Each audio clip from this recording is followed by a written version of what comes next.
প্রথমে স্টাফিংটা তৈরি করার জন্য আমি এখানে চুলায় একটি প্যানে 2 টেবিল চামচ রান্নার রেগুলার তেল দিয়েছি। এবার কিউব করে কেটে রাখা 1 কাপ পরিমাণ চিকেন আমি এখানে দিয়ে দিচ্ছি।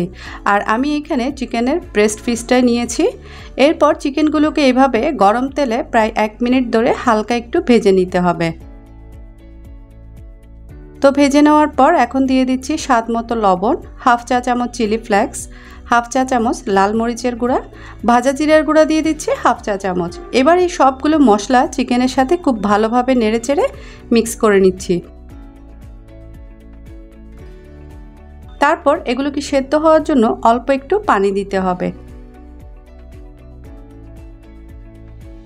এবার একটা ঢাকনা দিয়ে প্রায় 8 থেকে 10 মিনিটের মতো এগুলোকে রান্না করে নিতে হবে। আর এই সময় চুলার আঁচ কিন্তু মিডিয়াম থেকে একটু লোতেই রাখতে হবে, যাতে করে চিকেনগুলো খুব ভালোভাবে সেদ্ধ হয়ে যায়। তো 10 মিনিট পর ফিরে এসে দেখতে পাচ্ছেন যে চিকেনের পানিগুলো একেবারে শুকিয়ে এসেছে আর চিকেনগুলো খুব ভালোভাবে সেদ্ধ হয়ে গিয়েছে। আর এই পর্যায়ে আমি এখানে হাফ কাপ পেঁয়াজ কুচি দিয়ে দিচ্ছি, সাথে 2 টেবিল চামচ টমেটো স্লাইস অ্যাড করলাম, 3 থেকে 4টি কাঁচামরিচ কুচিও দিয়ে দিলাম। এবার এই সবগুলোকে কয়েক সেকেন্ডের জন্য একটু মিক্স করে নিতে হবে। যেহেতু এখানে ভেজিটেবল অ্যাড করেছি তাই খুব বেশি একটা রান্না করব না, হালকা একটু নেড়েচেড়ে ভেজে নিব। সয়া সস দিয়ে দিচ্ছি 1 টেবিল চামচ। তারপর আবারও সব কিছু একটু নেড়েচেড়ে মিশিয়ে নিচ্ছি। এখন আলাদা একটা বাটিতে কিছুটা পানি নিয়ে তাতে দিয়ে দিচ্ছি 1 চা চামচ কর্নফ্লাওয়ার। এটা পানিতে ভালোভাবে নেড়েচেড়ে মিশিয়ে তারপর দিয়ে দিচ্ছি চিকেনের সাথে। এতে করে চিকেনের একটা থিকনেস ভাব আসবে। তবে এখানে আপনারা যে কোনো চিজও ব্যবহার করতে পারেন। তারপর এটাকে ঢাকনা দিয়ে আমি আরও 2 মিনিটের মতো রান্না করে নিব। আর সব শেষে চুলাটা অফ করে উপর থেকে কিছুটা ধনেপাতা কুচি দিয়ে দিচ্ছি, এতে করে ধনেপাতার সুন্দর একটা ফ্লেভার আসবে। এবার এখানে আমি 2টা ব্রেড স্লাইস নিয়েছি। তারপর একটা ছুরি দিয়ে আমি ব্রেডের এই চারপাশটা এইভাবে ছাড়িয়ে নিচ্ছি। ছাড়ানো হয়ে এলে এবার একটা বেলনি দিয়ে আমি ঠিক এইভাবে পাউরুটিগুলোকে বেলে নিচ্ছি। এতে করে পাউরুটির দুনো পাশটা সমানভাবে আটকে থাকবে। তারপর এইরকম একটা স্টিলের বাটি দিয়ে আমি পাউরুটিগুলোকে একটা রাউন্ড শেপে কেটে নিচ্ছি। তবে এটা আপনারা যে কোনো স্টিলের গ্লাস দিয়েও কেটে নিতে পারেন। তো দেখতে পাচ্ছেন আমরা এখানে একটা রাউন্ড কাটা হয়ে গিয়েছে এবং এর দুপাশটা খুব ভালোভাবে আটকেও রয়েছে। তো আপনাদের সুবিধার্থে আমি আরেকটি পাউরুটির রাউন্ড শেপে আপনাদেরকে কেটে দেখাচ্ছি। আর এইভাবে আমি সবগুলো কেটে নিয়েছি। আর কোট করার জন্য আলাদা একটা বাটিতে আমি 2টা ডিম ভেঙে একটা কাঁটা চামচ দিয়ে ঠিক এইভাবে ফেটিয়ে নিয়েছি। এরপর অন্য একটা প্লেটে আমি কিছু ব্রেড গাম নিয়েছি। আর এই ব্রেড গামটা আমার বাসায় তৈরি করা। আর আপনারা যদি দেখতে চান তাহলে আই বাটনে ক্লিক করে দেখে নিতে পারেন। এখন একটা রাউন্ড স্লাইস নিয়ে এইভাবে ডিমে ডুবিয়ে তারপর ব্রেড গামে ভালোভাবে কোট করে নিতে হবে।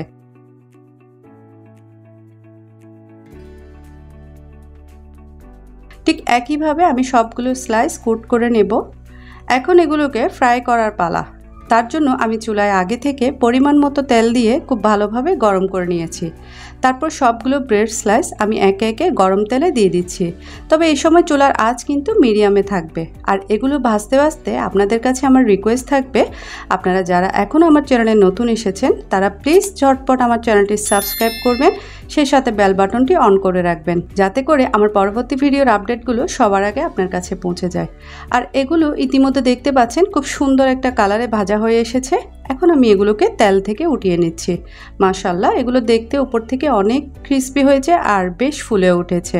এবার এখানে আমরা একটা স্পেশাল সস তৈরি করব। তার জন্য একটা বাটিতে আমি প্রথমে মেয়োনিজ নিয়ে নিচ্ছি। তো এখানে আমি 4 থেকে 5 চা চামচ মেয়োনিজ নিয়েছি।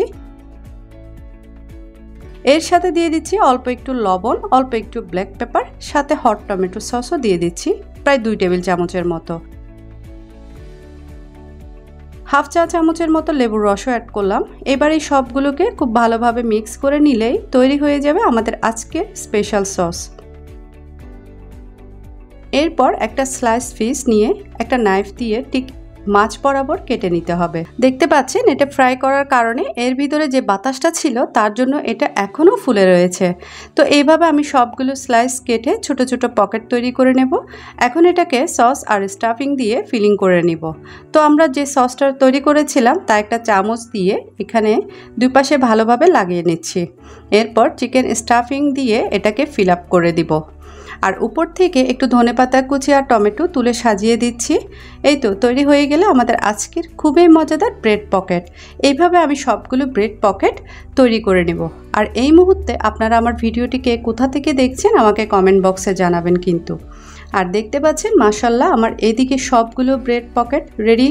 এগুলো দেখতে যেমন আকর্ষণীয় আর খেতে তো ভীষণ মচমচে মজাদার। তাই আশা করছি আমার আজকের রেসিপিটা আপনাদের কাছে ভালো লেগেছে। আর ভালো লাগলে ভিডিওতে একটা লাইক দিবেন, শেয়ার করবেন বেশি বেশি। তো আজকে এই পর্যন্তই, পরবর্তী ভিডিও দেখার আমন্ত্রণ জানিয়ে আজকের মতো এখানেই বিদায় নিচ্ছি। সবাই ভালো থাকবেন, সুস্থ থাকবেন, আল্লাহ হাফেজ।